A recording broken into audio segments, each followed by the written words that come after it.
अमीन साहब के बिना ये परिवार अधूरा। अगर मैं जैसलमेर गया तो साले मोहम्मद ने ये कहा कि अमीन साहब के बिना ये परिवार अधूरा है। आज मैं शिव आया तो मेरे जहन के अंदर जो खुशी है उसका इजहार मैं नहीं कर सकता।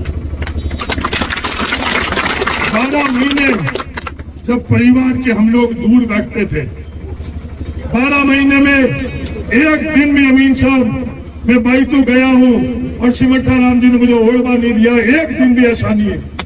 12 महीने के अंदर अगर मैं 150 दिन अगर बाइतू गया तो सिमरता राम जी ने हर दिन यह बात करी कि साहब अमीन साहब के बिना ये परिवार अधूरा। अगर मैं जैसलमेर गया तो साले मोहम्मद ने ये कहा कि अमीन साहब के बिना ये परिवार अधूरा है। मतलब अमीन साहब हम लोगों के बीच में यहाँ बैठे हैं तो आज जो काजू और किशमिश जो हम लोगों को खिलाया तो इस काजू और किशमिश का आनंद ही कुछ हुआ। काजू किशमिश भी खिलाते और परिवार सब एक, क्योंकि लड़ाई को समझो, ये एमएलए बनने की लड़ाई नहीं है, ये एमपी बनने की लड़ाई नहीं है, मुख्यमंत्री बनने की लड़ाई नहीं है। जो राहुल गांधी समझाना चाहते हैं, मैं मालिक से यही दुआ करूंगा, महादेव जी से यही पूजा करूंगा, वो हम लोगों के जहन के अंदर ये बात हम लोगों को समझाएगी। ये लड़ाई देश को बचाने के लिए, ये लड़ाई दुनिया को बचाने के लिए। दुनिया का हर 5वां इंसान भारतीय है, तो दुनिया को बचाने के लिए हर 5वें इंसान के तौर पर हम लोगों की जिम्मेवारी क्या है, इस बात को हम लोगों को समझनी पड़ेगी। और इस देश को अगर कोई बचा सकता है तो वह सिर्फ और सिर्फ ये संविधान बचा सकता है, इसके अलावा देश को कोई और नहीं बचा सकता। हमारे पास देने के लिए कुछ भी नहीं था।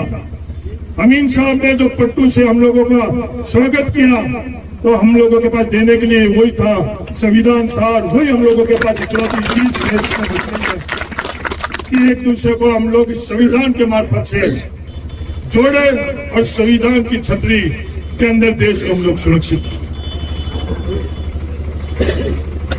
जो छोटी मोटी बातें हम लोगों की थी भी नहीं, ये बातें जो चुनावी बातें रही, वो चुनाव का मौसम था और वो चुनाव में बातें खत्म, भया नहीं है।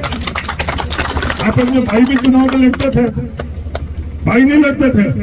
चौटन के अंदर भाई लड़े थे, गंगाराम जी और पूनम चंद जी तो रिश्तेदार भी लड़े।